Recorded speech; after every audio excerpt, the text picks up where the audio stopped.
Hello everyone, welcome to another video from Fantasy Football Scout. My name is Az and I'm joined by the VIP of the 21-22 season. It's Mr. Jamie Piggot, world number one. I put a little star next to your name on the box, which you can't see, but no one's had a star before on the channel. But you are the star. How are you feeling? I'm good, Az. Thanks for having me on. This is fun.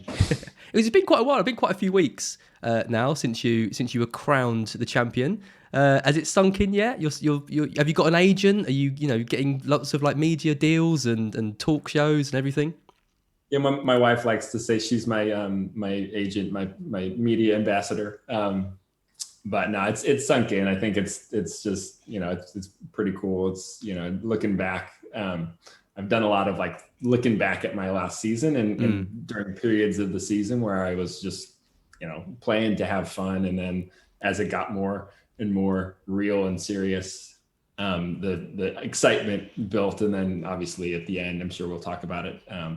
But the last couple of game weeks were pretty darn fun, and so it's been busy. I think having a hard time just balancing all the people that want to chat and with my work and my family, but it's still fun, a lot of fun. I'm amazed you call it fun, because I can't imagine being world number one game week 37. I don't think I'd be having fun. I think I would be so stressed going into that last week. Were you just kind of thinking whatever happens, it's a good season, or you would have been pretty gutted if you hadn't won it, right? At that point, yeah, no, that was that. I wasn't necessarily having fun at that moment. It was more of a like walking into the pub that we watched the game we get at with all the games on it at one time. I was a little shaky, just like, let's hope this goes well, and it was hectic. Afterwards it was fun. Oh yeah, I bet it was. I bet that's a night that you want to remember but probably can't remember too well. I'm guessing. The thing is, for you guys it's night, but for me it was at 9 a.m. Oh yeah, of course. So it's a little bit different. Had a whole day to play around. Yeah, you got to start early. I guess it's that's amazing. It was walk into the bar with grab a pint to ease the nerves at what was it, 8 a.m. Yeah, it's like being at an airport. Time doesn't really mean anything. You can just when you're world number one going into game week 38, it's just no holds barred. So you're in the States then. Whereabouts in the States are you? I'm in California. California, nice. I don't think we've had a winner from America before. How do you find that kind of time difference between the matches and deadlines and that kind of stuff? Because I know people I've chatted to someone from Australia who said they find that one of the most challenging parts of playing in a country of a different time zone. Yeah, and it's not too bad. I think most of the games are on at, the early Saturday game is rough at 4 a.m. I think my time. But it's still not as bad as, it's not like in the middle of the night. They're all in the morning. So it's just, I'm up watching games usually at 6 a.m. Wow. On Saturdays. Yeah. So, but I'm not, I never, if there was a deadline in the morning that I didn't wait and hang out to the deadline. I made my moves on Friday night and set it and I was done. It's not as big of a challenge, but there's certainly things that you miss out on that, that's just life. And I didn't want to make sacrifices of setting alarms in the middle of the night to wake up. Well, it's interesting given last season, because obviously there was so much disruption with COVID happening and games getting postponed and, last minute fixtures getting cancelled and all of that. And I would have thought it would put you at such a big disadvantage not being able to react quickly, half an hour before the deadline and things like that. Even around that time, were you still locking in your transfers early, waking up and being like, oh no, that game's been cancelled, that's a shame? I think there was one or two times where I did just like, I had a move, I maybe made the move, and then I was just like, before the deadline, let me just check to make sure something didn't blow up, and my plans are all ruined.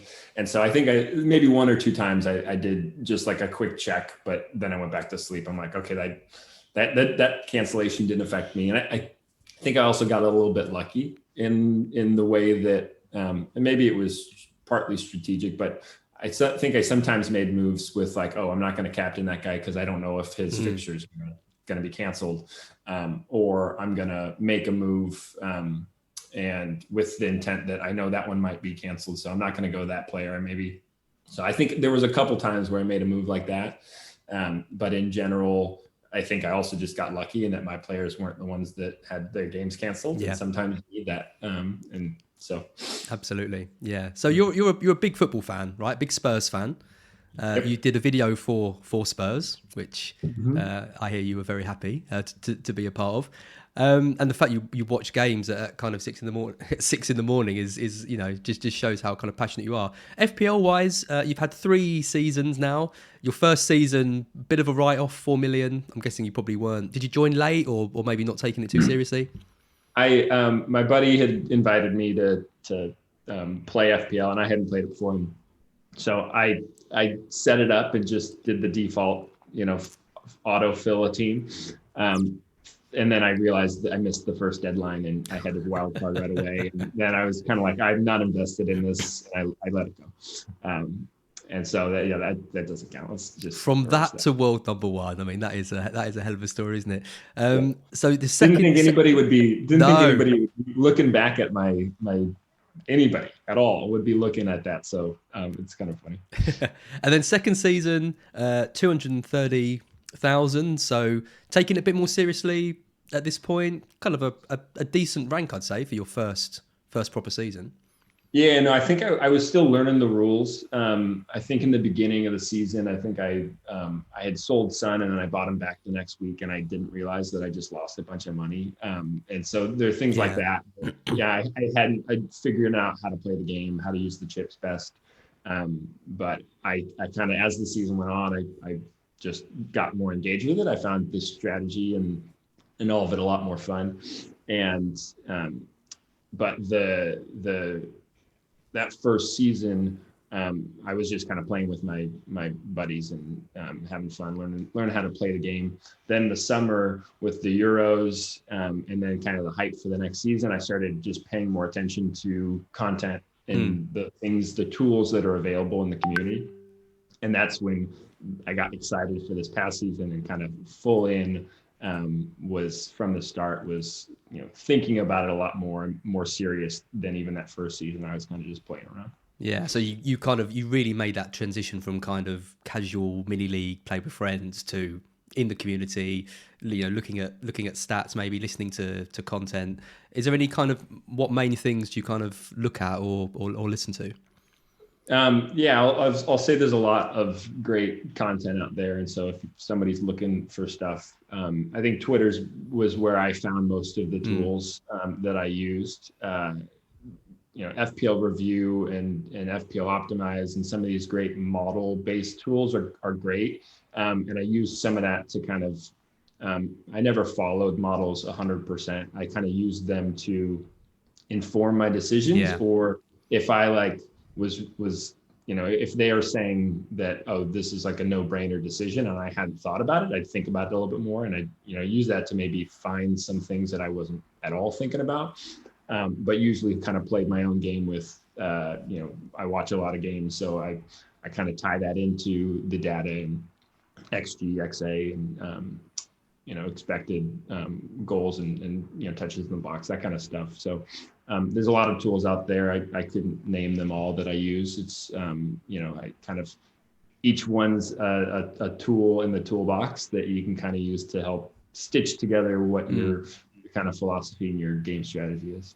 I think it was a big year for kind of tools and algorithms and models and this kind of thing, because I think more and more people started engaging with them and finding the kind of value of them, and they improved, quite a lot. And it causes a little bit of division, I think, in the community between the people that are the purists. They want to go with their gut and watch games and things, but there's no reason why you can't do both, right? You can use a tool to help you make a decision and use your own viewing of a match to kind of supplement that as well. And that's what it sounds like you've done. You've just done it in such an incredibly short window.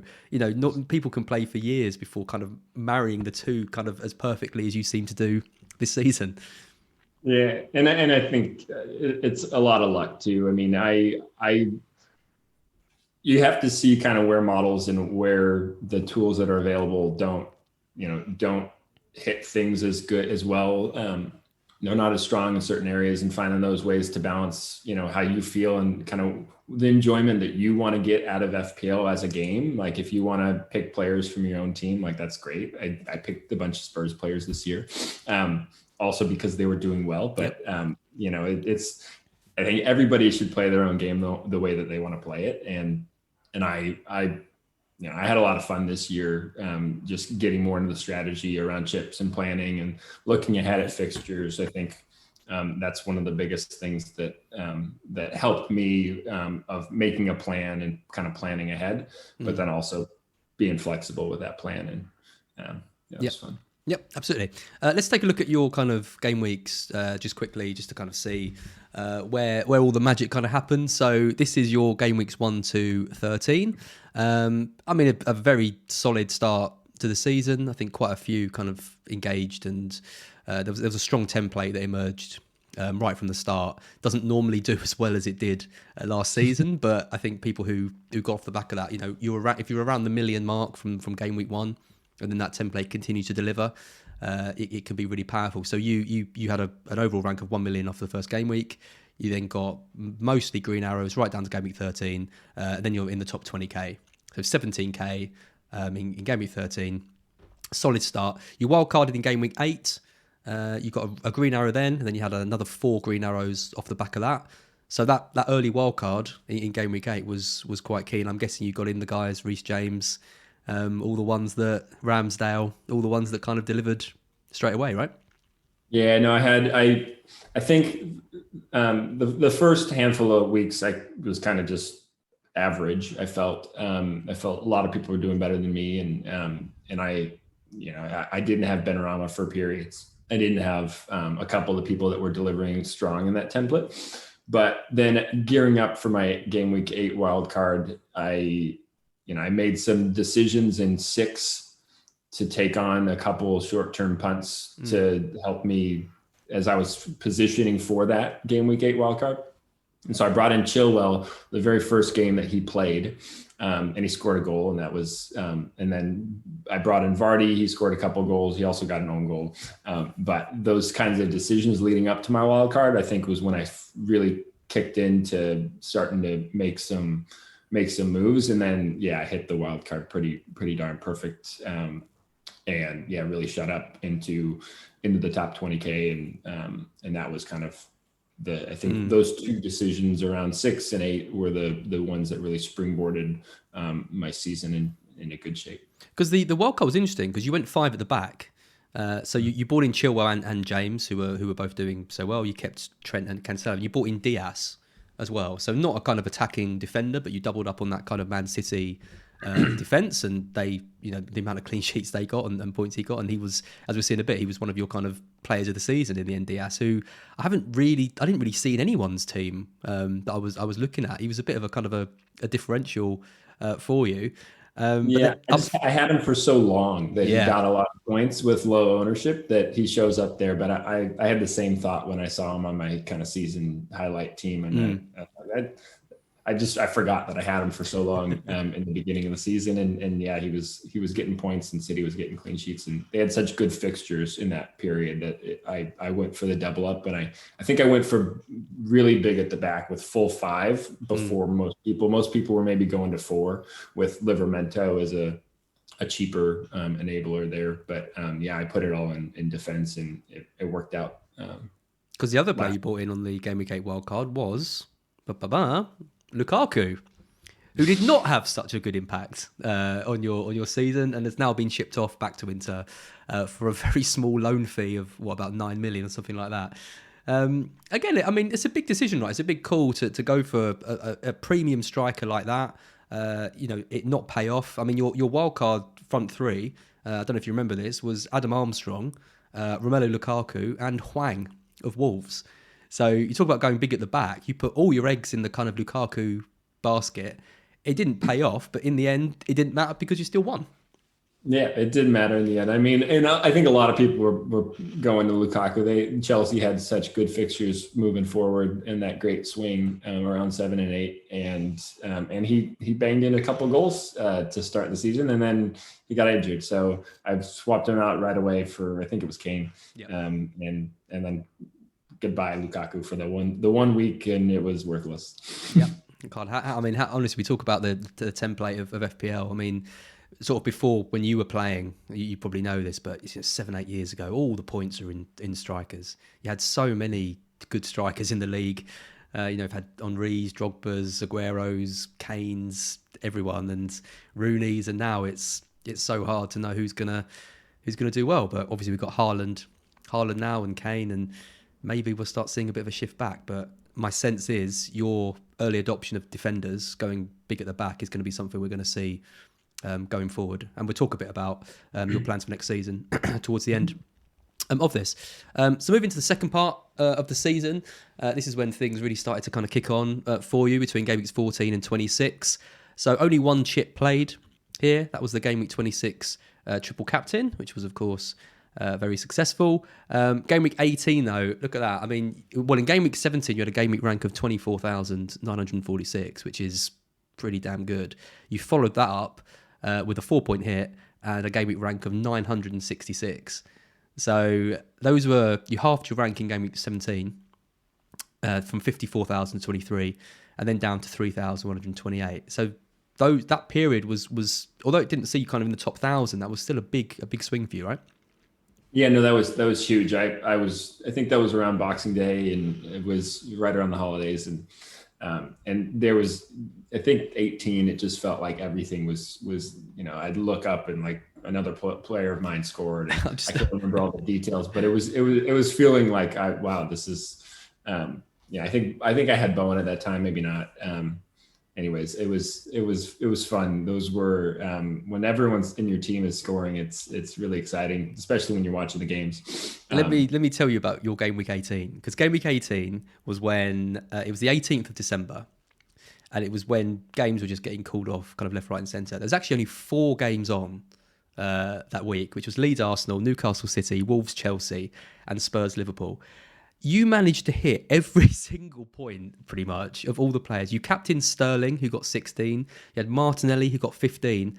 And then, your big at the back strategy, all 5 of your defenders returned. Trent with 7, Alonso with 9, James with 6, Diaz, unsung hero, with 12, and Cancelo with 18. So, there wasn't a huge pool of players to pick from, but you managed to get every single one of them, pretty much. Yeah. Hell of a week. You reminded me, that was Cancelo's haul that a lot of people did that differential captain on him, and I didn't. I went with Sterling, and for a while I think Sterling scored at the end of the game, and I was thinking like, I was gonna go with Cancelo, and then I pivoted at the end, but it worked out. It did, big time, because you had a couple of other good game weeks around this time as well. So game week 21, 84,000. Game week 22, 72,000. You had a horror show in game week 23 when you finished sort of around 6 million on the game week ranks. But I think if I remember, that week was also very low scoring, and so it didn't hurt me as bad. Like I had a bad week when a lot of people had a bad week, so. It wasn't as, sometimes you need that. Your bad weeks are times. That's what it's all about. Bad, you don't lose out on as many points. And if your good weeks are in high scoring weeks, then you really build up a big cushion. So from a points basis, that one didn't hurt me as bad as the game week rank says. Yeah, I mean, out of game weeks 14 to 26, you had 5 game week ranks in the top 100k, which is incredibly consistent across that period, and only one. A couple sort of around the 5-6 million. You did have a couple of quite bad ones, but your good ones were so good, and like you say, you didn't get punished too badly in the ones where they were bad. So, yeah, that's what you've got to do, right? Just do well when no one else does, and do badly when everyone else does as well. Easy. Yeah, and I think it's you have to understand that you're not going to get green arrows throughout the whole season.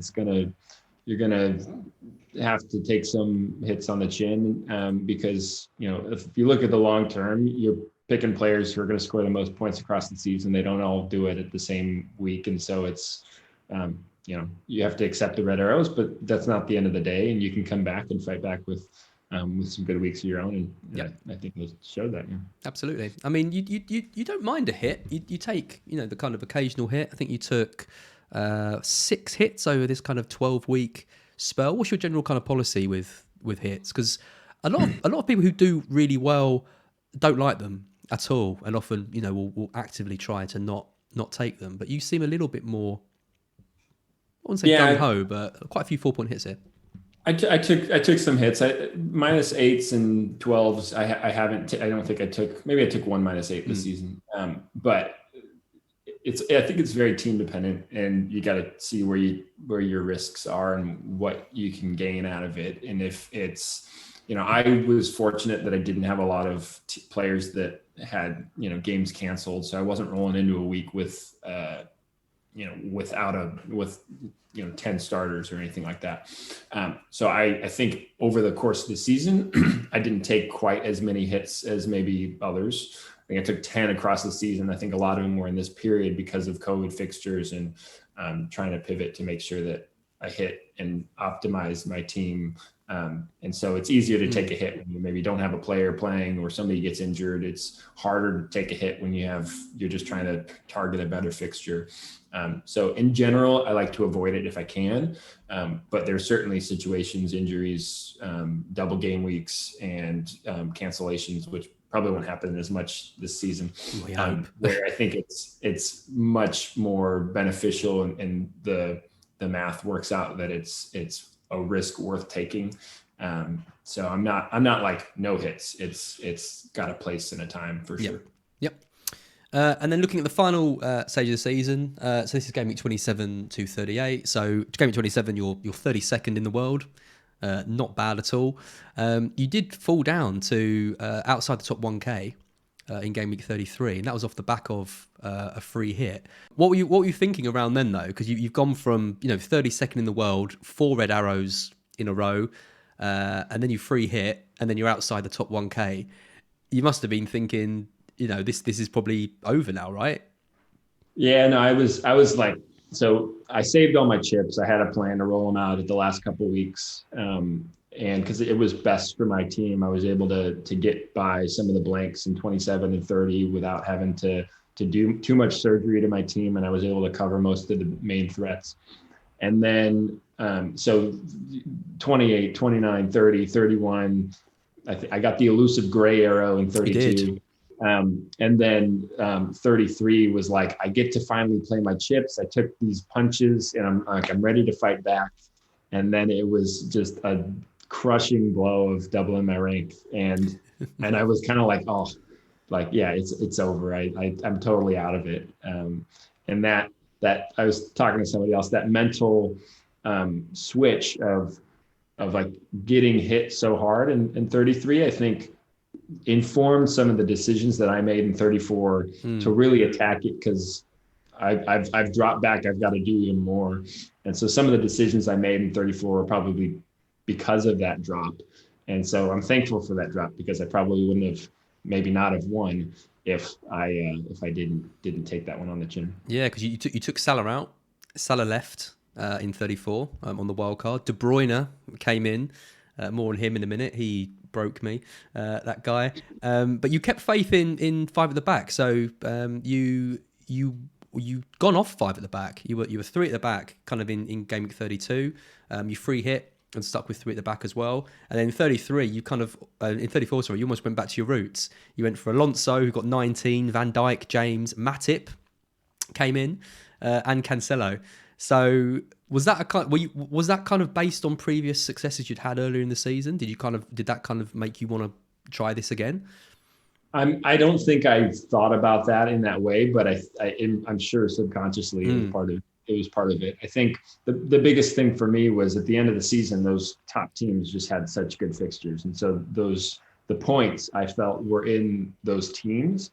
And from a price point, I was able to work in more of them if I focused on bringing them in the back, and focusing in on attacking defenders and not quite the most attacking because I also needed to fight back against people who were ahead of me who had those people. So effective ownership played into it a bit, and I kind of took some risks to attack players that that others didn't have, but also kind of met with that criteria of being able to fit as many of these players from the top couple teams in my squad to attack the fixtures that were ahead of them. Yeah, because then look at that in game week 36. This is when you played your bench boost. 201 points, tripled my score that week.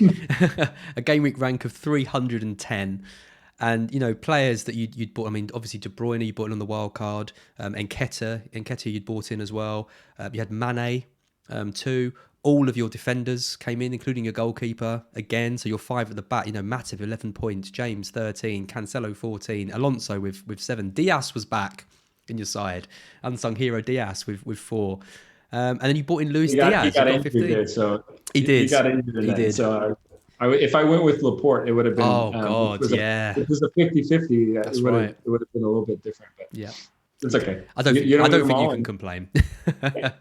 You know, it's funny because winning FPL, it's, you know, I had thought that you got to get all your decisions right across the season to do it. And I did not. I did not get everything right. I got a lot of things right, and I got a lot of luck on the decisions that I made. That there were large swings that I got right, but I got some things wrong. And I felt like you had to be perfect to win FPL, and that's not the case. You can get some things wrong and still still make. Absolutely. I mean, I've got your average game week rank. I think we talked about it before we came on. It's maybe not the best metric to use because you did have, you know, lots of good game weeks and then some kind of, you know, ones in like the 5 million, but because you had so many good ones, it kind of brought it down. But an average game week rank of 1.4 million over the season, it just shows that you haven't got to come 100k, you know, every year. You can afford to have bad game weeks. You've just got to make sure that you have enough good ones to kind of compensate. And I think that the key learning, because obviously you can't control whether you have a good one or a bad one, but I think the key thing you can control is how you react and how you feel after a bad game week, and just think that it's not the end of the world. It's not necessarily the end of your season. You know, if the person who finished world number 1 can be, you know, half his rank, go down to below the top 1k in game week 33 and then storm back and still manage to win it, I think it's a nice story for everyone playing. It is a nice story, and it was a really exciting couple of weeks. 36. I was telling somebody else that I was in a meeting because the games are, you know, those were some of the postponed midweek rescheduled games, and KDB is firing in 4 goals, and I'm sitting in a lunch meeting, checking my phone and like getting messages from my buddy, and another one scored 4. I'm like, oh my gosh, I gotta get out of this meeting and go turn on this game. I was doing a podcast while the game was on without De Bruyne in my team, and like every goal that went in, just like an arrow to the heart. Disappointing. I was watching my rank because I think that was the second half of the double, and I was in like the top 20 before, or maybe it was like 50 before that game started. And I just watched my rank on LiveFPL go from 50 to 20 to 18 to 17 to 14 to, and by the end of the game it was at 10, and I got, I hit the 200 point mark, which was pretty fun. Amazing. And then into the free hit in game week 37, another amazing week for you. 110 points, 61k game week rank, and then you're first, and then you see it off 38, finish number 1. It's great. These last from game week 27 to 38, I think it's just such an interesting story. Just really encapsulates the highs and lows of FPL, but at the biggest, the biggest kind of degree that you can imagine. So, yeah, again, congratulations. Amazing end to the season. Let's take a look at some of the players that did well for you, and then let's have a look at kind of just some early thoughts ahead of next season. Obviously, we haven't got the game yet. They've announced that it will be in July. When in July, we don't know. At some point in July. But, with tools like LiveFPL, we can start sort of having a look at potential drafts and potential players that we can look at until all the prices come out and all the positions change and it's all completely meaningless, which is more than likely. But I mean, this is your kind of team of the season. So this is the team of the season of the world number 1.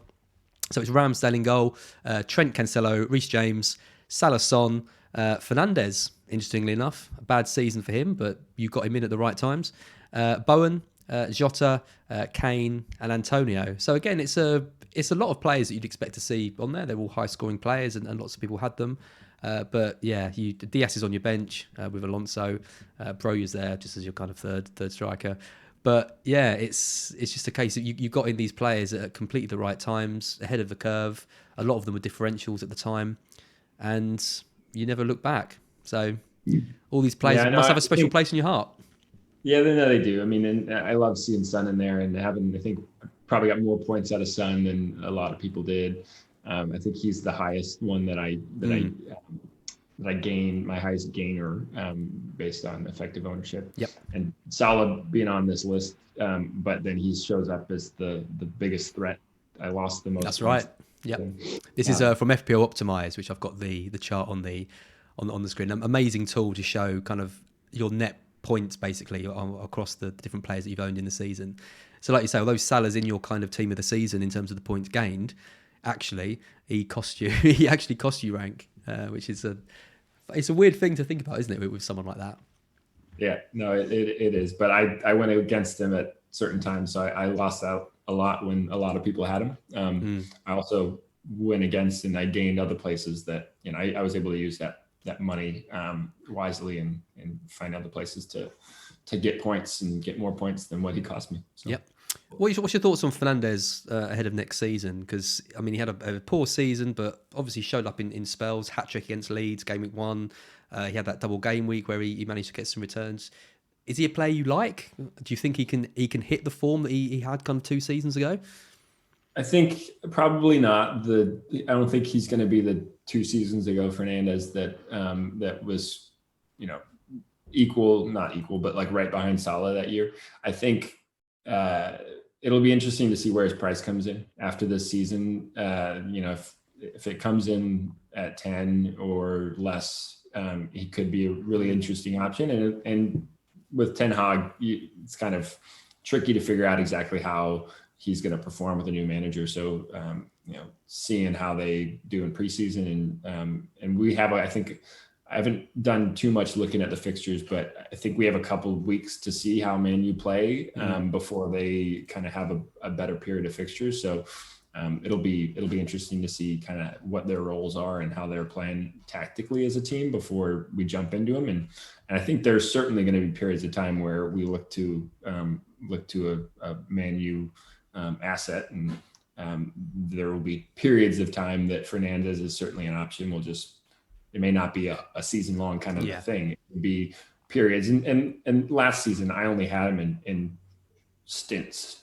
I had him at the beginning of the season. I had him, I brought him in, he captained him when he had that kind of epic 20 something point week. And I capped him again. And so I didn't have him for long periods. It was for short stretches. But that's kind of all you need to capitalize on some of the points. You just got to make sure you bring them in when they have those periods. Absolutely. Do you find you do that with the kind of premium assets? Are you someone who likes to kind of shift those around and target specific fixture blocks, or are you more kind of a set and forget? I shuffled around a lot. I think because I put that base foundation in my defense at my wild card, I had all my transfers. I was able to focus on my attackers, not necessarily just the premiums. I do swap out budgets. So I'm not just a premium set it forget or a budget set it and forget. I think I like to look at all the positions in my team and see where can I gain the most by swapping out an asset that's maybe not performing, but they're cheaper for somebody else, or shuffling that around to get a better premium. I think it's a combination of both, but definitely chasing some upside and trying to find attackers that have good fixtures is definitely part of my overall strategy. Yep. Very good. Just some more stuff from FPL Optimised here. This is your kind of successes across your different picks. So you had an amazing captain, 33 successes out of 48 picks, 68.7% success rate. So close to 70% of your captains scored, at least got some kind of return, which is I mean, I can only dream of getting that high. I think mine was something like 50%, and that was pretty good pretty good for me. What's your kind of strategy with captains? Purely fixture, or do you look at kind of previous form or records or anything like that? Records, like previous records against a team, I don't care about that at all. I don't think that informs as much. I think it's the fixture certainly, and the tactics going into that fixture, and then how the player's been performing. Those are the two things. So if the people are getting in good positions, getting good stats, and playing a good team, that's definitely what it. I would typically, if Salah was playing somebody who, City or Manchester United, that was a mistake. But when players had tougher fixtures, I typically went away from them and found a premium that had a better fixture. Even if Salah was stats wise the best pick every week, I didn't always go. I went away from him to attack a fixture and to attack some things a little differently. Yep, very good. I mean, that is a hell of a success ratio. What's it been like in previous seasons? Have you? Because it's always something that people tend to struggle with, and a lot of people call for it to be removed from the game completely because they think it's very lucky. But at the same time, if you can get it right, it can push you so high up. Yeah, I think it is lucky, but it's part of the game. I think it adds a good element to it. Previous seasons, I don't remember numbers, but I think.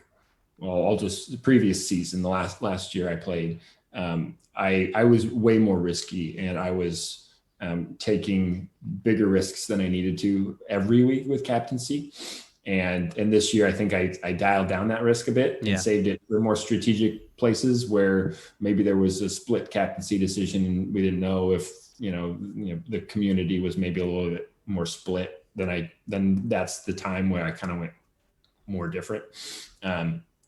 Or when I had a gut feeling and somebody. That's what I like to hear. Gonna go for it. That's what I like to hear. Some people say, "Oh, when the community's split, just go for the safer option to kind of minimize risk." No, use that.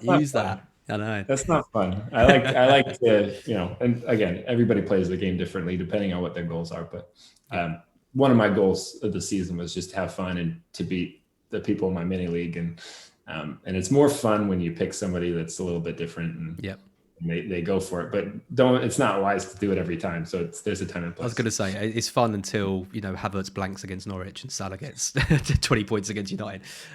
Luckily that didn't happen to either of us, so we can continue to do our strategy. Just a final thing from FPL Optimised here, it just is your formation over the season. So your preferred formation was a 4-4-2. Old school, Sean Dyche style. You picked that 9 times, 85 points on average when you went for a 4-4-2. 5-3-2 was your next one with 7, 68 points with that. And then obviously the 3-5-2, which is the kind of classic FPL formation. And then the 5-4-1 after that. So really, as we've talked about quite a bit, really, really big at the back for the most part of the season for you. Can you see that changing next season? I bet you're going to say no. I certainly could. It depends on where, if FPL makes the prices for defenders, we've seen, I think over the last couple of years that I've played, just a tactical shift where I think a lot more offensive responsibility is coming from defenders, from wingbacks. And so I think there is, if FPL increases the prices on those players, it may not be as beneficial to stick 5 of them in your team, and may shift that around. I'd be honest, I don't really pay attention to my formation when I'm playing and picking. The numbers 4-4-2, 5. I don't really pay attention to that. I just look at my team and go, who's the best players that I want to pick out of the players that I have available, and where do I want to focus on, and who do I want to bench? I'm never really thinking of like, oh, I have 5 defenders this week, or let's just make an objective decision based on it's interesting. Who's going to score points. Because I've enjoyed playing with lots of defenders in the past. I've had like quite good success with it, but I still have that overriding feeling when I pick a team where if I've got 5 defenders, I feel weaker than if I've got 3 attackers, because I just think, they could all lose their clean sheet and get 1 point. These strikers could get a hat trick, but I just think we're increasingly seeing defenders racking up big scores. You know, you get the clean sheet, they're getting attacking returns. They've got so many different ways of getting points. And strikers are so hard to predict who's playing where. A lot of teams are playing without strikers completely now. They often use as foil for the midfielders and the other options. So I really see, you know, defenders really kicking on next season. And I think the value we're going to get from players like Chilwell and James at 6 million, 6.5, you know, even Trent, if he comes in at 7.5, 8 and gets 200 points, there's just no midfielders or strikers that are going to get close to that. Totally. Yeah. I certainly think 4 or 5, I will play parts of the season with that. I don't know until, you know, we get the season going and we get prices, we can kind of start playing around with it on what we see. But yeah, there's certainly big at the back is not going to go away this season. And there will probably be periods of the season where it's really good and periods of the season where maybe it's not so good. We'll see. Well, I asked you to put together a kind of a quick draft over on LiveFPL, just of some of the players that you're kind of considering ahead of next season. I realised I told you this was going to be a 20-minute video. We've done 41 minutes. We haven't even covered this yet, but it's been really great to talk, you know, about your season and your strategies and things like that.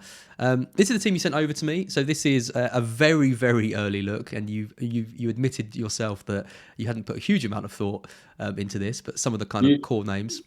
Let's set the record straight. Az sent this request to me this morning when I was sleeping, and I put this together in 5 minutes. Yep, I'll just delete that bit from the video, and then no one needs to know that. No, I did. Editing responsibility. Yeah, I do.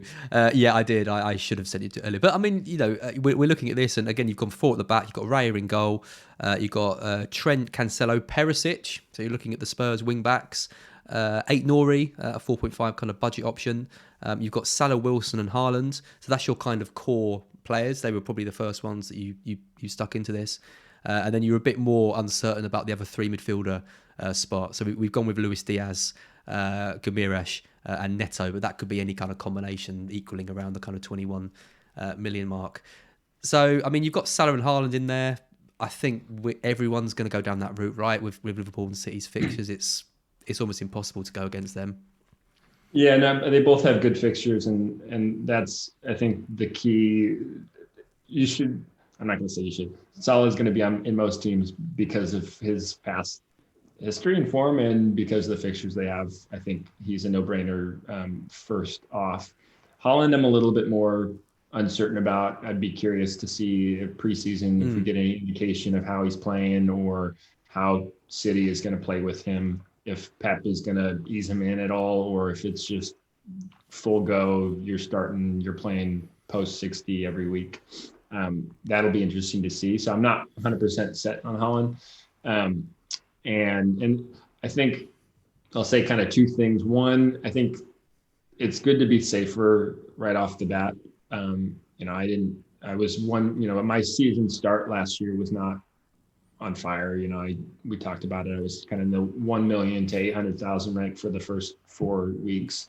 And I think that strategy of just kind of not losing it, staying in and around it was good. And if you pick kind of the template, you can kind of maintain that. You're not going to lose FPL right off the bat by going too risky and finding all your risks don't pay off. So I think staying safer with your first team is good.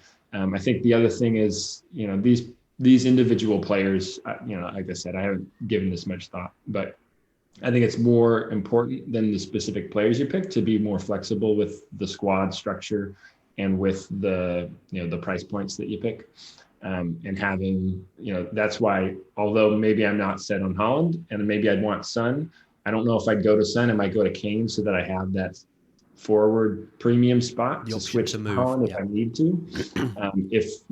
We'll see and learn things in the first couple of weeks that we have no idea about, that we can then pivot to, and to have the structure that allows you to not have to make multiple transfers to make that pivot, I think is beneficial, because you're saving really important transfers at the very beginning that will help you, avoid taking hits right off the bat.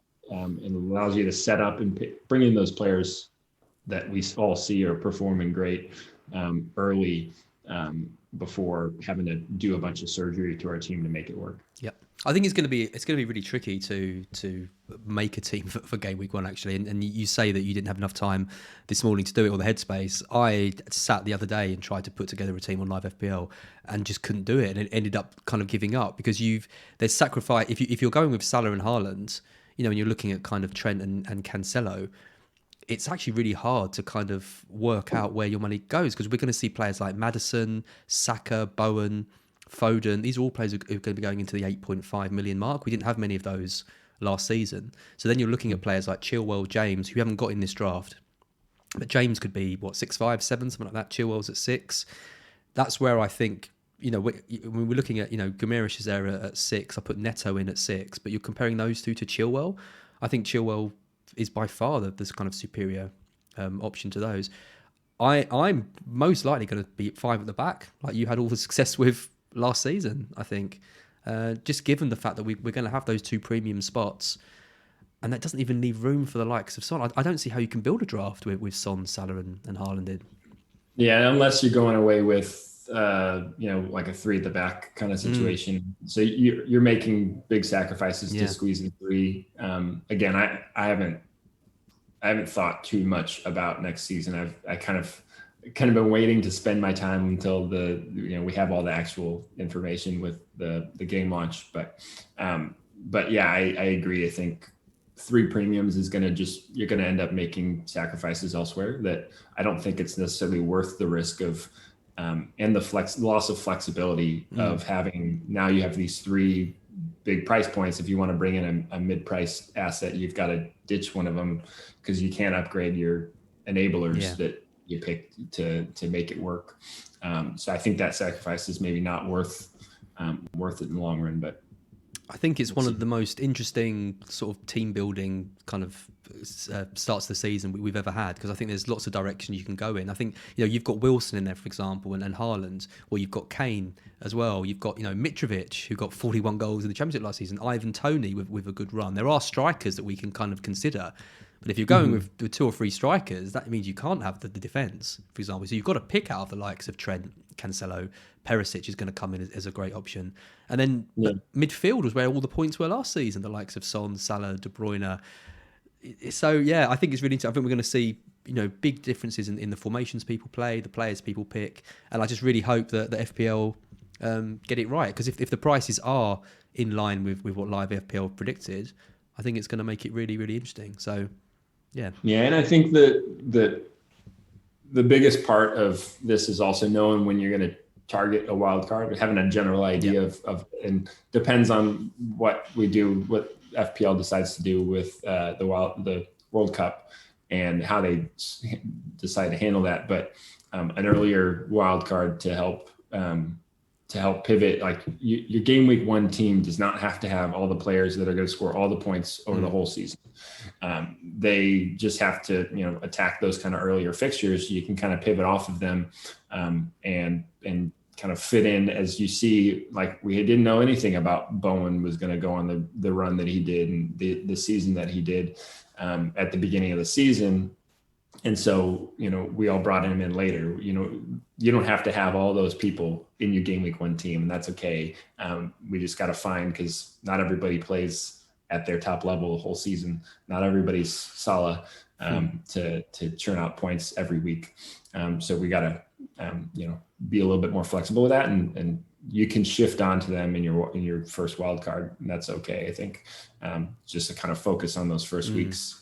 Decide when you're going to play that wild card or general idea, and then pivot if you don't need to, or bring it forward if you really need to.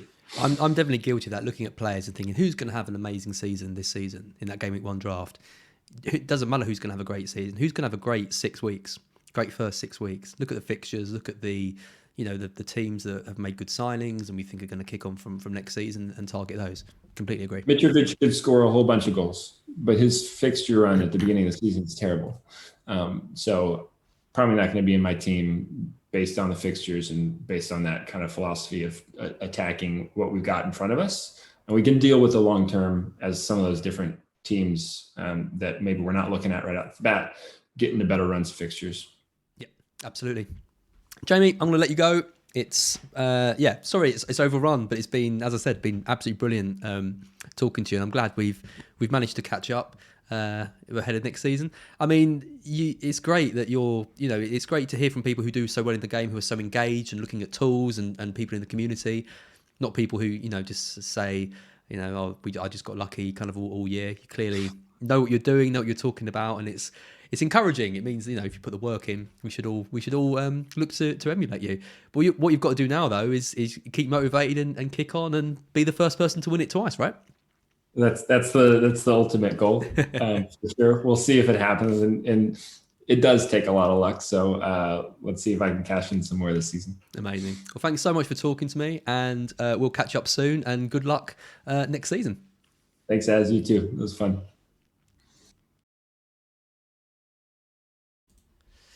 Hi everyone, thanks for watching and listening to the latest video and podcast. If you haven't already, make sure you like the video, subscribe to the channel, or drop us a review if you're listening on the podcast version. This is just a reminder ahead of next season that Fantasy Football Scout memberships are currently locked at last season's price of $24.99 for the year, and this is your final chance to grab that offer before the price goes up ahead of next season. If you're not familiar with Fantasy Football Scout, we're a website which offers tools and articles and videos which can help you be a better FPL manager, rise up the ranks, and win your mini leagues. We've got things like Optistats, loads of player stats, and then XGI data, and other stats that can help you pick out gems of players. We've got comparison tools, which lets you pick 3 players to compare to see who you think is going to do best. We've got a fully customizable fixture ticker, a transfer planner, a great Hall of Fame, which allows you to compare your season histories to other managers. We've got loads of members articles done by Neil, who's the absolute hero of those. 200 plus members articles we had last season. We've also got members videos weekly with Mark Southerns and Andy North as well. So if you're interested in all of that and you want to do better next season in FPL, I strongly suggest you go to fantasyfootballscout.co.uk and sign up for a membership ahead of next season.